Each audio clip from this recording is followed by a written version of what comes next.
Standing here in the English countryside, it may not seem obvious, but we are facing a man-made disaster on a global scale. In the 20 years since I first started talking about the impact of climate change on our world, conditions have changed far faster than I ever imagined. Before we started to burn coal, the amount of carbon dioxide in the atmosphere was about 280 parts per million. It's now over 400 parts per million. And the planet gets warmer and warmer. We are seeing the impacts of climate change now play out in real time. They're no longer subtle. We're not just talking about an inconvenience. We're talking about people's lives, their livelihoods, and their communities being damaged. Join the dots. It's happening. It's happening in your world. It's happening in my world. And let's be very clear about this. It is going to get much worse.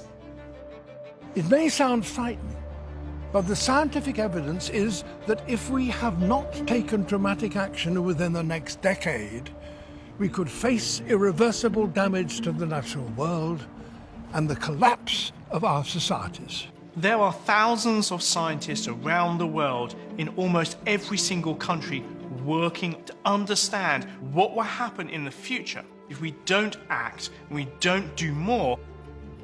They predict that if we carry on as we are now, where CO2 continues to increase, we would hit 1.5 degrees global warming by between 2040 and 2050. We're on course to go through 1.5 degrees in just a few decades' time, and the models differ slightly as to exactly when. And not long after that, we're on a trajectory to go through 2 degrees. It really becomes difficult to see at such levels of warming how we're going to maintain our agriculture such that the population of the world can actually feed itself. And ensuring people have access to clean, safe drinking water will become much more difficult. Developing countries are at the front line of this battle. Those parts of the globe which will suffer the most and the soonest are not those parts of the globe which have actually loaded all those carbon dioxides in the atmosphere in the first instance.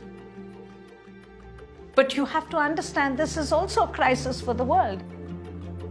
The fact is that if the poor are suffering today, then the rich will also suffer tomorrow. We're running out of time, but there is still hope.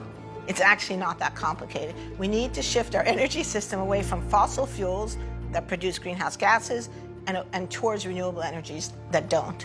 We still have time to turn everything around, to pull the emergency brake and to take action.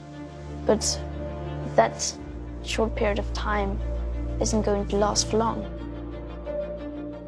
There's a message for all of us in the voices of these young people. It is, after all, their generation who will inherit this dangerous legacy. We now stand at a unique point in our planet's history, one where we must all share responsibility, both for our present well-being and for the future of life on Earth.